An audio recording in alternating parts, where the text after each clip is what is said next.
Mesdames, Messieurs, bonjour et bienvenue à cette émission. Une émission que nous consacrerons aujourd'hui à recevoir Monsieur Luc Henrist, qui est pasteur reconnu par le Synode fédéral de Belgique, et ceci à l'occasion de la parution de son livre le plus récent. Il date du mois d'octobre 2017, donc c'est vraiment tout récent, intitulé, et je l'ai ici entre les mains, « L'échec de l'Église face aux Juifs », un titre éminemment provoquant et provocateur, dont nous allons certainement avoir les raisons et les explications. Mais d'abord, faisons connaissance, qui ne le connaît d'ailleurs pas, avec M. Henrist. M. Henrist, bonjour. Bonjour, professeur. Alors, très heureux, évidemment, de vous recevoir ici, dans cette émission. Et vous avez entendu ma présentation. Vous êtes l'auteur d'un livre qui est, au regard de certains, peut-être un peu inquiétant, au regard d'autres, passionnant de toute façon, et certainement que nous nous entendrons un petit peu, nous expliquerons sur le sens de ce titre et surtout sur ce contenu. Mais peut-être vous présenter quand même un tout petit peu, si vous le voulez bien. Alors vous êtes effectivement belge, mais vous avez une vie, je ne dirais pas errante, mais en tout cas une vie qui vous a porté en bien des coins de cette planète, pourtant que la planète est des coins, bien sûr, aux États-Unis, en Italie, en Israël, où vous avez vécu de 1992-92 jusqu'en 2001. C'était un séjour long d'une dizaine d'années, et vous m'avez confié que vous étiez allé là en touriste et vous y êtes resté. On s'expliquera peut-être là-dessus aussi. Vous êtes marié, vous avez famille, bien sûr, enfants, et fils né en Israël d'ailleurs, et pour votre carrière professionnelle, vous avez été aumônier dans l'armée belge, aumônier de prison, membre du conseil de l'amitié judéo-chrétienne à Rome, lorsque vous y avez séjourné pendant un long moment, et aussi, parmi vos titres, je le relève, pasteur de l'Assemblée messianique Brit Olam, Alliance éternelle, à Tel Aviv. Au bout d'un certain temps, vous êtes revenu ici en Belgique et vous enseignez toujours dans des églises, pas seulement en Belgique, mais aussi, vous êtes effectivement quelqu'un, je viens de le dire tout à l'heure, qui a beaucoup voyagé en France, en Belgique, j'ai toute la liste sous les yeux, Finlande, Suisse, Italie, Roumanie, au Congo, au Kenya, effectivement. Quels sont les thèmes que j'ai relevés, parce que je me suis informé un petit peu sur qui vous étiez, bien sûr, mais votre grand thème, bien entendu, et qui alimente et qui nourrit précisément le livre dont nous allons parler, ce sont les racines juives du christianisme. Vous êtes aussi, vous avez été en tout cas, représentant officiel des chrétiens amis d'Israël, dont le ministère se trouve à Jérusalem, une institution, un mouvement dont nous parlerons peut-être tout à l'heure, qui a été créé à l'initiative américaine de Robert Streams et Jack Hayford. Mais ça, nous en reparlerons tout à l'heure. Alors effectivement, ce livre, je l'ai ici, je l'ai lu, je l'ai relu, vous pensez bien, plusieurs fois, l'échec de l'Église face aux Juifs. Je vous dirais, parce que vous m'avez fait l'honneur de me demander de préfacer, donc j'ai en quelque sorte une intimité aussi avec votre livre. C'est un livre que je considère être un parcours spirituel, fait d'une série de découvertes, d'une succession de découvertes, des découvertes qui vont de l'enseignement de l'Église plus généralement, jusque peut-être aux dimensions un peu erratiques, j'ose employer un autre mot, parfois même peut-être un peu dévoyé, dans le sens étymologique du mot, de la relation au monde juif et à la judéité, ce qui évidemment à certains moments a conduit à cette horreur qu'on appelle l'antisémitisme. Alors voilà pour vous présenter, et l'objet effectivement de notre rencontre, et le pourquoi justement de cette rencontre. Je vous dirais aussi, s'il vous plaît, que la question principale, je pense, qui alimente votre livre, ainsi que je l'ai compris, c'est précisément cette déviance, ce dérapage peut-être même de l'enseignement de l'Église face au judaïsme. Alors s'il vous plaît, pourquoi donc et comment cela est-il arrivé? Je connais un bout de réponse, mais c'est vous qui avez la réponse. Alors pour commencer, honnêtement, je ne me suis jamais vu comme auteur ou écrivain, mais vu que je donne des conférences dans différentes églises, dans différents pays que vous avez nommés, un beau jour, les gens ont commencé à me demander « Tiens, est-ce que vous avez écrit un livre ?» Et je devais toujours répondre « Ben non, mais il y a tel et tel autre livre que je peux vous recommander, qui est bien, qui est intéressant, etc. » Mais chaque fois, cette question revenait. Et puis, mon fils lui-même me dit « Tiens, papa, pourquoi est-ce que tu n'écrirais pas un livre ?» Et du coup, c'est mon fils qui m'a convaincu de me mettre à l'ouvrage et d'essayer de rassembler un petit peu tout ce que moi-même j'avais découvert à travers toutes ces années d'études et d'intérêt pour le peuple juif et pour Israël aussi, et d'essayer d'en faire un livre qui serait tout de même un peu le résumé de ma pensée, de mes sentiments, et aussi de tout ce que j'ai découvert, justement, pour essayer de partager avec d'autres ce que moi-même j'ai découvert, parce que j'estime que c'est important de partager ce genre de choses. Quand on découvre quelque chose d'important et qui peut aussi nous aider à nous remettre en question, je pense qu'il est important de le partager. Sans doute. Ces démarches, on les trouve dans votre livre, bien entendu. Mais ce livre est aussi un très subtil tissu, une rhapsodie, je dirais, de 2 dimensions. D'abord, effectivement, le contenu, la réflexion sur l'enseignement de l'Église, et aussi, effectivement, celui de votre parcours et du rapport des deux. Il y a un moment donné dans votre livre, et je ne déflore pas ni ce que vous allez dire, ni ce que le lecteur y trouvera quand il le lira, mais vous racontez que le déclencheur de tout ceci, qui était déjà en préparation au fond de vous-même, a été la rencontre d'un homme, d'un Russe, juif, mais un peu particulier dans la mesure où il se déclarait, où il était peut-être un juif messianique. Alors ce sont les Jews for Jesus, qu'on les voit aux États-Unis, mais peut-être pas tout à fait. Donc dites-moi un petit peu, quelle a été donc cette rencontre qui a véritablement été le déclencheur du reste? Voilà, donc en réalité, j'étais à Bruxelles à l'époque, parce que comme vous l'avez souligné, j'ai vécu dans différents endroits, dans différents pays. Mais donc, à ce moment-là, j'étais en Belgique, à Bruxelles, et je m'occupais d'un café-bar chrétien qui se trouvait pas loin du Manneken Pis, d'ailleurs. Et on invitait les gens à venir prendre une tasse de café, comme ça, gratuitement, disons, sympathiquement, et de partager avec nous un petit peu ce qu'ils pensent de l'Évangile, du christianisme, etc. Et est arrivé ce monsieur dans notre café-bar, et je vais l'accueillir. Et puis il me dit, écoute, je suis un juif de Russie. De Russie. Voilà. Et je joue des violons, mais pas des gling, gling, gling. Yeah. Alors déjà, je me suis dit, qu'est-ce que c'est que cet énergumène qui nous vient de Russie, alors qu'on nous avait dit, quand j'ai fait mon service militaire, que notre seul pays, enfin le seul pays qui pourrait éventuellement être une menace pour la Belgique, c'était la Russie à cause du communisme. Donc je me suis dit, oh là, ça c'est déjà très dangereux. Et en plus, il me dit, je suis juif. Alors j'ai compris que vous voulez dire je suis juif. Oui. Mais enfin bon, je me suis dit, ça c'est très bizarre, parce que je n'avais jamais, pour autant que je sache, rencontré un juif auparavant. Et en plus, quelqu'un qui se déclare en tant que tel dès le premier abord. Et donc ça a été quand même un choc assez fort, assez énorme. Je raconte en détail dans le livre, je ne vais pas entrer dans tous les détails, mais en tout cas, c'est ce qui a, comme vous le disiez, déclenché cette curiosité, parce qu'il a commencé à me dire, tu sais que Dieu aime Israël, et il a un plan pour le peuple juif et pour Israël. Et moi, je n'avais jamais entendu cela dans aucune des églises que je fréquentais. Et ça m'a vraiment choqué, et je me suis dit, mais d'où est-ce qu'il sort, ce bonhomme, pour dire des choses pareilles, quoi? Et je me suis dit, je vais vérifier, et certainement qu'il se trompe. Et je vais lui prouver qu'il a tort. Voilà, donc la démarche classique au départ. Voilà. Oui. Et c'est exactement le contraire qui s'est passé. C'est-à-dire que je me suis rendu compte, après avoir relu des dizaines de passages dans la Bible que lui me montrait, qu'en réalité, je m'étais trompé. Nous reviendrons tout à l'heure sur la notion, bien entendu, qui est évoquée ici, mais quand il y a quelques minutes, dit que cet homme, ce Russe que vous avez rencontré, était une sorte, à mes yeux, c'est comme ça que j'avais compris, a Jews for Jesus, vous avez résisté. Quelle est la différence? Disons que l'organisation Jews for Jesus, donc des Juifs pour Jésus en français, c'est une organisation qui essaie, je veux dire, de convertir des Juifs au christianisme. Tout à fait. Tandis qu'un Juif messianique, c'est quelqu'un qui reste juif, qui garde son identité juive, qui continue à célébrer les fêtes juives, ou les fêtes de l'Éternel plus exactement, donc qui garde son identité juive, mais qui reconnaît en même temps Jésus, Yeshua en hébreu, comme Messie d'Israël. D'accord, je comprends.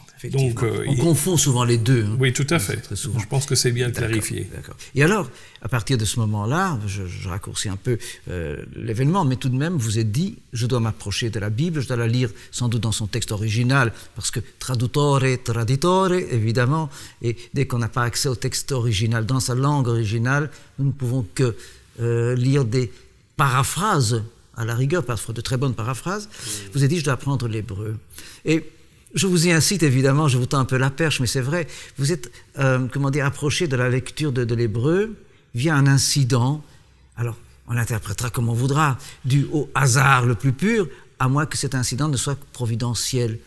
Racontez-moi un petit peu ça, racontez-nous. Oui, alors je me trouvais dans ce quartier ici de l'ULB, donc à l'époque, je ne sais plus en quelle année c'était maintenant, et donc j'étais aumônier à la prison de Saint-Gilles à Bruxelles, et je rentre, après avoir fait mes visites en tant qu'aumônier protestant, et en rentrant chez moi, je marche le long du trottoir, et je réalise que je m'étais inscrit au cours d'hébreu pour le lendemain, le lundi soir. Et je me dis, c'est une bonne chose, parce que certainement, ça me sera utile, ce sera intéressant. Et puis, tout à coup, je me dis, mais je n'ai pas vraiment demandé à Dieu si c'est sa volonté, si c'est quelque chose que lui voudrait que je fasse. Alors, j'ai paniqué, littéralement, et j'ai prié intérieurement. J'ai dit, Seigneur, montre-moi ce soir si tu veux que je commence ces cours d'hébreu, oui ou non. Tu attendais un signe. Tout à fait. Oui. Et j'ai dit, si tu ne me montres pas ce signe ce soir, demain matin, je téléphone et j'annule. Parce que je me suis dit, je ne veux pas m'engager dans quelque chose qui risque de me faire partir sur des voies mauvaises, oui. Peut-être faire de mauvaises rencontres, aller savoir. Et donc, j'ai prié comme ça intérieurement, et je marchais le long du trottoir. Et vous savez, dans ce quartier, il y a pas mal de maisons, des appartements, devant lesquels se trouve une espèce de petite pelouse, et devant la pelouse se trouve un petit buisson, une petite haie, et puis le trottoir. Et donc, je marche sur le trottoir, et sur le buisson, la haie, je vois un livre noir posé là, sur cette haie. Et je me dis, mais qu'est-ce que c'est que ça? C'est bizarre que quelqu'un a laissé un livre sur cette haie. Donc, je me dis, je vais aller voir ce que c'est, ce livre. Et je m'en approche, et je le prends en main. Et qu'est-ce que c'était? De l'hébreu. Je peux reconnaître la calligraphie en hébreu, les lettres hébraïques, comme je pourrais reconnaître que c'est du chinois ou de l'arabe, mais bien entendu, je ne savais pas du tout ce que c'était. Et déjà, rien que cela, pour moi, j'ai eu comme l'impression d'être comme Moïse devant le buisson ardent, sauf que celui-ci ne brûlait pas. Et c'est comme ça, donc, le lendemain, je suis allé à mon premier cours d'hébreu et que j'ai commencé à apprendre l'hébreu. Une très courte question là-dessus encore, et une réponse très courte. Est-ce que vous pensez que c'est un acte, un signe, effectivement, ou c'est un fait de hasard que vous avez pris pour un signe?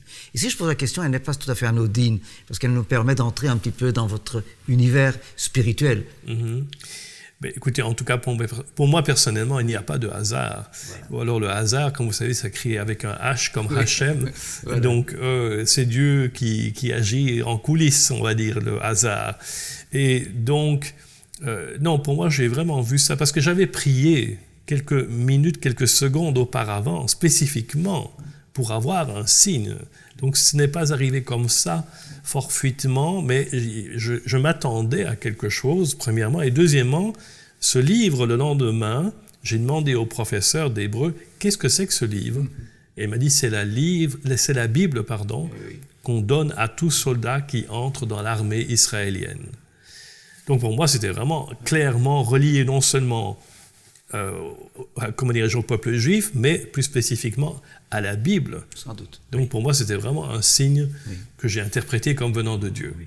Petite remarque personnelle pour vous dire à quel point ce que vous dites me touche. Moi, je suis juif, et mon père, paix à son souvenir, il nous a quittés il y a bien longtemps néanmoins, m'avait toujours dit dans mon adolescence, fais attention, veille à reconnaître les signes. Il employait ce mot-là. Ah, voilà.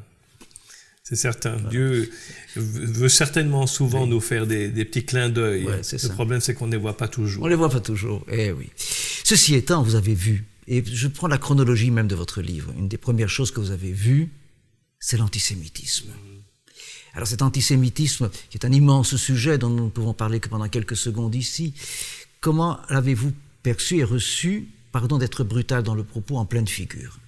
Du moins sa révélation, même si vous saviez que ça existait, mais dans ses formes parfois monstrueuses. Comment l'avez-vous reçu?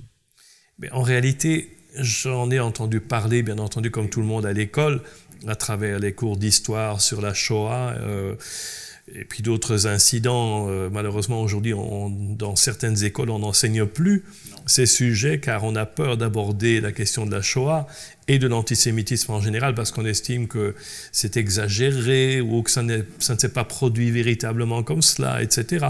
Donc on essaye de minimiser ou carrément de nier c'est fait. Enfin, ça, c'est une chose. Mais donc, j'en avais déjà entendu parler. Et puis, mon propre grand-père maternel était dans la résistance et il a été déporté en Allemagne pendant la guerre également. Donc, il a vu assez de souffrance, croyez-moi. Il était un témoin oculaire que moi, personnellement, j'ai connu. Et ensuite, donc, pour en revenir à votre question, ce jeune juif messianique de Russie lui-même m'a raconté les horreurs par lesquelles sa propre famille était passée. Sa maman qui était morte très jeune parce que justement elle avait vu toutes ces horreurs pendant la guerre et elle en avait des cauchemars toutes les nuits et du coup elle est morte très jeune. Alors comment donc, vous le saviez bien entendu, mais comment avez-vous reçu la révélation de cette dimension des choses? Alors honnêtement pour moi ça a été un choc énorme parce que c'était pratiquement contraire à ce que j'avais appris auparavant. Même dans le cadre familial et dans le cadre de l'église que nous fréquentions, où on ne nous avait pratiquement jamais parlé de l'importance d'Israël et du peuple juif dans le plan de Dieu et même dans la Bible. C'est ça. Donc pour moi, c'était vraiment une découverte et c'était un peu, comme je le disais, aussi un choc, parce que je me suis dit, c'est tout de même étonnant que ma famille, qui est protestante depuis plusieurs générations, semble être ignorante de cet aspect des choses qui est pourtant primordial. Si on lit la Bible, que ce soit l'Ancien ou même le Nouveau Testament, on se rend compte que l'aspect de la judaïté des personnages et même de Jésus lui-même est tout de même central, pour ne pas dire crucial. Bien sûr, mais ça c'est un autre chapitre de votre livre, mais il faut en dire deux mots quand même. C'est une dimension qu'on a voulu au XIXe siècle, surtout en Allemagne, et plus tard un peu en France aussi, évacuer, en imaginant que comme il était galiléen, que la Galilée était quand même interlope, c'était peut-être, et je ne ris même pas, on en a fait, vous le savez bien, en gaulois, en germain, en hindou, n'importe quoi, mais pas ça. Et c'est une tentation, évidemment, qui conduit d'ailleurs à un autre chapitre que vous avez développé là, bien entendu, qui est aussi celui du marcionisme, la volonté de rompre en inventant cette idée extraordinaire qui faisait du christianisme religion de Dieu unique, une religion dualiste, avec un Dieu méchant, qui est celui des Juifs, et un Dieu bon, celui des chrétiens. Bon, le marcionisme n'a pas eu le succès que l'on sait, quoique, mais vous savez aussi bien que moi que sous Jean-Paul II, il y a eu un néo-marcionisme de retour que le pape a dû arrêter et durement. Vous avez découvert ça aussi, bien entendu. Oui. Disons que pour moi, ça a été un révélateur et peut-être aussi un petit peu une explication de certaines réticences de certains chrétiens par rapport justement à la judéité de Jésus, parce que ça semble déranger en tout cas pas mal de monde. Oui, tout à fait. Et même parmi les chrétiens, ce que je trouve sûr. fort étonnant, parce qu'encore une fois, on ne peut pas dire que Jésus n'était pas juif, on ne peut pas dire que Jésus n'est pas né en Israël, parce que voilà, on nie carrément tout ce que disent les évangiles. Ah mais non, il est né par hasard. Ah oui, voilà, c'est ça. On peut naître par hasard quelque part. Oui, bien sûr. Je caricature un peu, mais il doit y avoir quelque chose dans le subconscient de ce genre-là. Oui. Moi, je pense que ce sont des prétextes qu'on a utilisés Bien sûr. pour justifier quelque part son anti-judaïsme Sans doute. au départ et puis son antisémitisme par après. Parce que malheureusement, il faut avouer que l'Église est tombée dans un antisémitisme radical et vraiment violent même. Tout à fait. Alors, ceci nous amène, parce que nous avons peu de temps, bien sûr, à dire quelques mots de Luther maintenant. Vous savez très bien, nous sommes au 500e anniversaire de la naissance du protestantisme, 501e année maintenant, nous sommes en 2018, et chacun d'entre nous sait Luther qui au début, pour parler uniquement de son rapport à la judéité, était extraordinairement positif, même si son côté positif avait quelques intentions de conversion, n'est-ce pas? Das Jesu eine echte Jude war, son premier livre, et le dernier de son ouvrage, Über die Juden und ihre Lügen, à propos des Juifs et de leurs mensonges. En 1543. 1543, exactement. 3 ans avant sa mort. Et justement, le premier livre, même s'il a l'intention de convertir les Juifs, comporte des dimensions absolument extraordinaires pour l'époque, d'une aménité, d'une charité, d'un positivisme et même d'une lucidité très grande sur le sort qui était fait aux Juifs à l'époque et plus tard aussi sans doute. Et le dernier est exactement la contradiction du premier. Comment expliquez-vous ce revirement? Alors je pense que, bon, personnellement évidemment je n'ai pas connu Martin Luther, mais donc je ne pourrais pas mais personne d'entre lui nous, mettre mais des paroles dans la bouche. Mais on se perd en hypothèse. Voilà, quelle est votre hypothèse? Personnellement, je pense qu'il a été très très déçu. D'ailleurs, c'est l'hypothèse aussi de Thomas Kaufmann, un théologien allemand que je cite dans mon livre.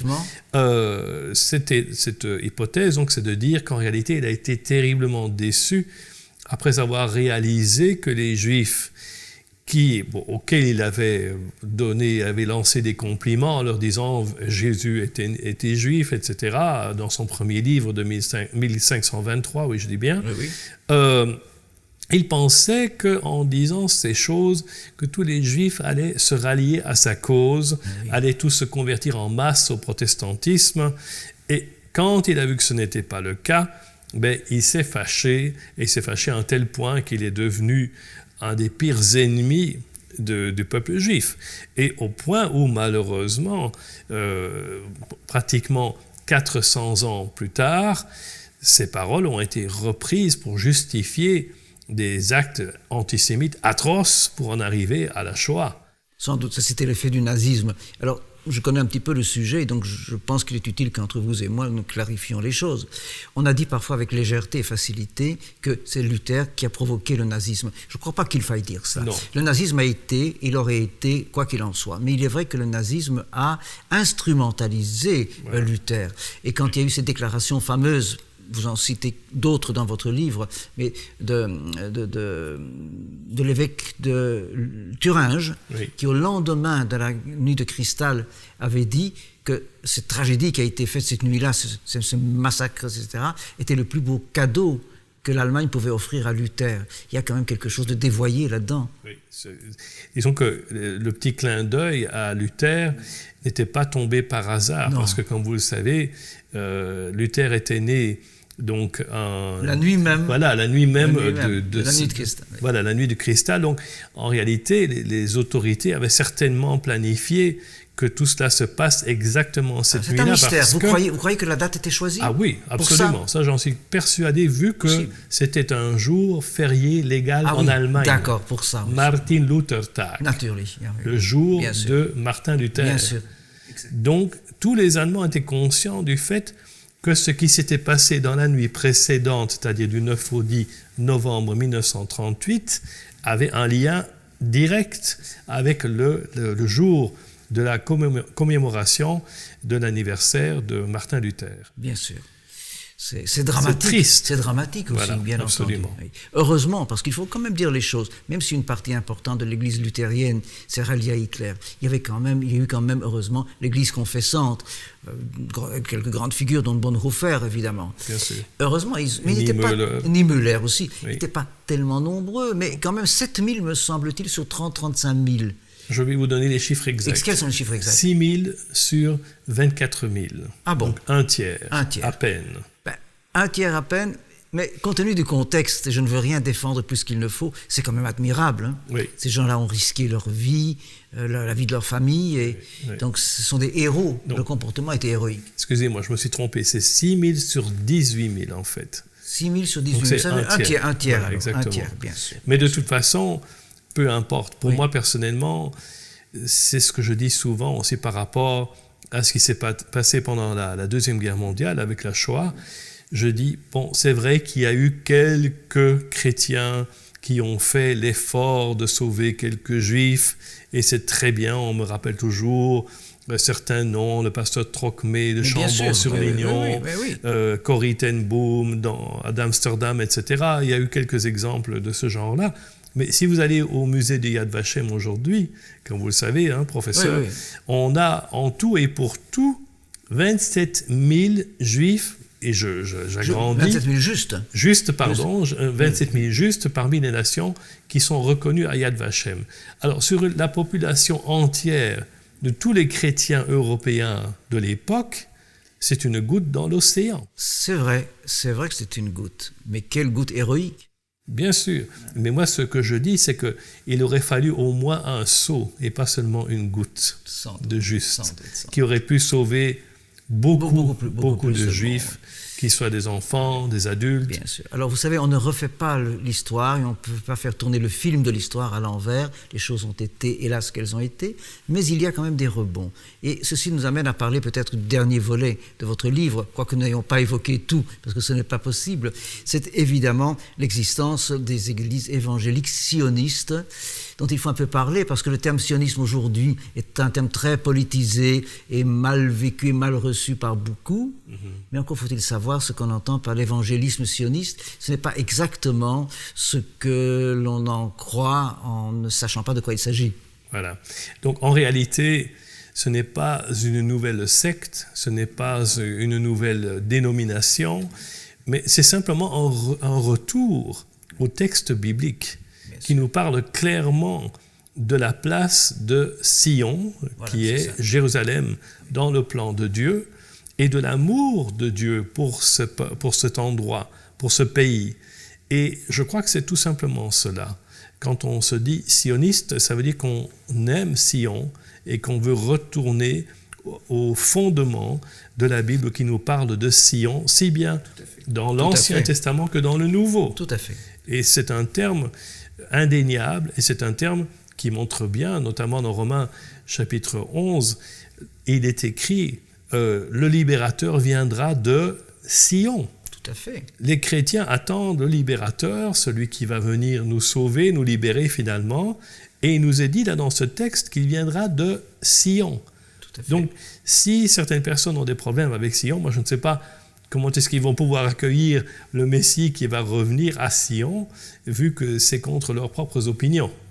Bon, alors là, nous entrons dans un grand débat théologique et nous savons très bien que dans les textes, il est annoncé qu'effectivement, un jour, Jésus régnera sur le trône de David et il n'a pas encore régné sur ce trône de David. Voilà. Donc, si l'on en a la conviction, il faut espérer qu'il revienne, qu'il puisse régner sur ce trône. Mais il faut rétablir ce trône. Voilà. Et voilà, je suppose, mais c'est vous qui me corrigerez si je me trompe, c'est tous ces processus de rétablissement d'Israël et donc de rétablissement du trône qui est supposé permettre de créer le contexte et la situation qui supposément ou réellement, selon les convictions, amènera à la parousie et le retour. Est-ce que je me trompe en disant cela? Peut-être, voilà, c'est ça, parce que je pense que le but ultime, en tout cas en ce qui me concerne, ce n'est pas tellement de précipiter le retour du Messie, mais c'est plutôt de retourner aux racines de notre foi, c'est-à-dire d'être bien établi, comme un arbre qui doit avoir des racines profondément enfouies dans le sol, parce que lorsque vient la tempête, le vent, cet arbre, s'il n'a pas de racines bien enfouies, bien établies, il va tomber. Et c'est, je pense, le problème aujourd'hui, c'est que dans le christianisme en général, que ce soit chez les protestants ou les catholiques ou chez les orthodoxes, on voit qu'il y a beaucoup de dérives. Et l'apôtre Paul en parle en disant qu'il s'agit de l'apostasie, d'un détournement de la parole de Dieu. Alors vous citez Paul, on va encore ajouter ceci, mais à un certain moment, et vous le disiez dans votre livre, mais on le sait bien sûr, c'est que Paul parle évidemment du rapprochement de l'Église de la synagogue en espérant que la synagogue viendra à l'Église. Je paraphrase un petit peu.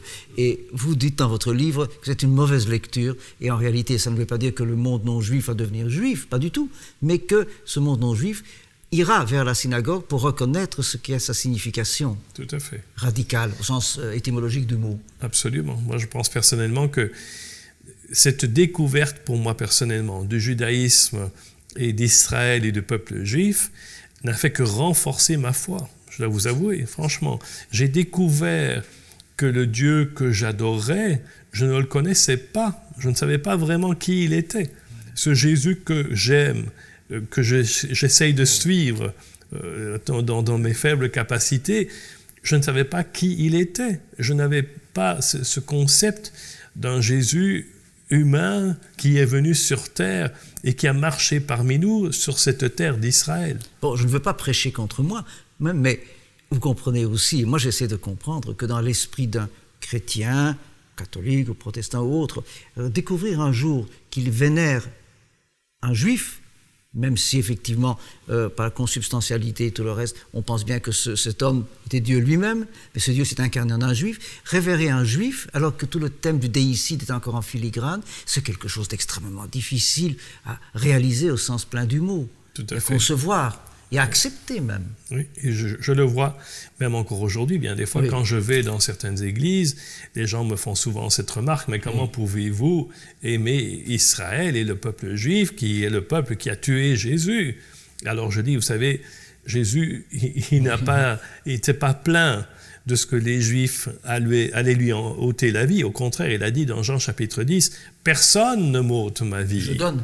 Je la donne, j'ai le pouvoir de la donner, j'ai le pouvoir de la reprendre. » Tout à fait. Et donc, on ne peut pas dire que c'était les Juifs qui étaient responsables de la mort de Jésus. Parce que si on dit cela, alors ça veut dire que le peuple juif est plus fort que Dieu lui-même, numéro un, ce qui est complètement absurde. C'est la question, comment un homme peut-il être déicide, voilà. Peut-il un Dieu quel qu'il soit? Exactement. Et de plus, ça veut dire que Jésus a failli dans sa mission, puisqu'il a été tué par ces fameux Juifs, donc ce qui veut dire qu'il a perdu la guerre, quoi. Donc c'est complètement contraire à l'optique de l'Évangile et même du christianisme. Mais cet échec semble être là. Je reprends le titre de votre livre, parce que peut-être pas lui avec majuscule, mais ceux qui devaient être ses porte-paroles et les réalisateurs de son message, selon vous en tout cas, n'ont peut-être pas tout à fait réussi. Non, c'est vrai, parce que malheureusement, l'apôtre Paul nous dit clairement dans Romains chapitre 11 et verset 17, si je ne me trompe, il me dit que nous, en tant que non-juifs, nous devrions provoquer les juifs à la jalousie. Qu'est-ce que ça veut dire? Qu'on devrait les rendre jaloux de ce que nous avons, qui en réalité leur appartient de droit. Oui. Puisque la Bible est un livre juif, oui. Le Dieu que nous révérons, c'est le Dieu d'Israël. Jésus était le roi des Juifs, c'était même écrit sur la croix au-dessus de sa tête. Voilà. Donc c'est une histoire juive. Et on était censé provoquer les Juifs à la jalousie en leur faisant comprendre que nous avions pris des choses qui leur appartiennent de droit, mais en réalité c'est juste l'inverse qui s'est passé.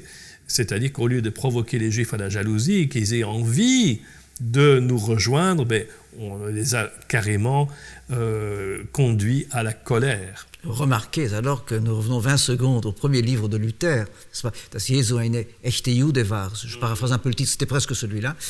Il dit dans un chapitre, d'un passage, que si effectivement il n'avait pas été chrétien et qu'il aurait dû être chrétien, compte tenu de l'enseignement qui était reçu, il aurait préféré être 10 fois juif. Voilà, c'est Luther qui le dit dans le premier livre. Après, il dira autre chose. C'est sûr.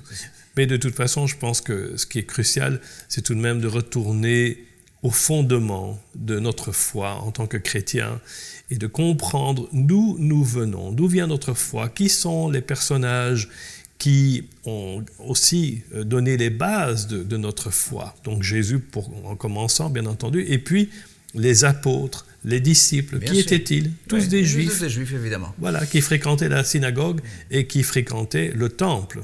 Donc c'est important de réaliser qu'il faut remettre Jésus dans son contexte pour ne plus en faire un prétexte. Tout à fait. Et alors, pour arriver à la conclusion, parce que vous concluez sur un dernier chapitre un peu surprenant, qui vient à sa place sans doute, c'est que vous avertissez tout de même. C'est que dans cette démarche de redécouverte des racines et de la judaïté de Jésus et des racines juives du christianisme qui sont des évidences, mais qu'il faut dire, parce que vous savez, ça va sans dire, mais il vaut mieux en le disant. Et voilà. Vous avertissez aussi les chrétiens bien intentionnés qu'il ne faut pas, je vais inventer le mot, c'est facile, folkloriser le rapprochement. Alors, j'aimerais bien que vous exprimiez là-dessus, parce que c'est un chapitre un peu surprenant, on ne s'attendrait pas à ça, quoi qu'on le comprenne. Je pense que, en ce qui me concerne, je pense qu'on doit garder chacun notre identité. L'apôtre Paul dit aussi, il n'y a plus donc ni juif ni grec. Et la plupart des gens s'arrêtent là. On s'arrête là. Voilà, mais ce n'est que la moitié du verset. Oui. La deuxième moitié dit, mais il n'y a plus ni homme ni femme, ni libre ni esclave. Donc là, on voit encore la différence entre un homme et une femme, en tout cas, j'ose espérer. Oui, peut-être. Mais bon, mais le problème, c'est que on s'est arrêté en disant il n'y a plus ni juif ni grec, alors qu'en réalité, ça veut dire qu'on garde chacun notre identité, mais que nous sommes tous pécheurs devant Dieu, si bien le juif que le grec, et on a tous besoin de se repentir, de recevoir le pardon de Dieu. Et c'est ça l'essentiel, c'est ça le message de la Bible dans son ensemble, et de l'Évangile en particulier. Et Donc, il n'est pas nécessaire, dans ces démarches-là, de refaire des gestes qui appartiennent à d'autres. absolument pas. bien sûr. Moi, je pense que, encore une fois, on est appelé à se respecter, à s'aimer, à se consoler, à marcher ensemble, et puis d'apprendre l'un de l'autre. Je crois que c'est ça qui est très beau, c'est de pouvoir communiquer, partager, échanger et grandir ensemble. Tout à fait. Mais je pense que c'est la meilleure phrase de conclusion qu'on puisse donner à notre entretien. En tout cas, monsieur le pasteur, merci beaucoup pour beaucoup de choses. D'abord pour ce livre, très beau, très courageux. Je vous l'ai dit dans la préface et je le redis, qu'il ne vous faudra pas que des amitiés, il vous faudra vous défendre un petit peu, mais on vous souhaite bonne chance sur cette route qui sera rocailleuse, ce sera la porte étroite, mais je suis sûr que vous convaincrez beaucoup de gens et que vous les amènerez simplement à la meilleure considération de l'autre, ce que nous espérons tous, vous comme moi. Merci beaucoup. Merci à vous.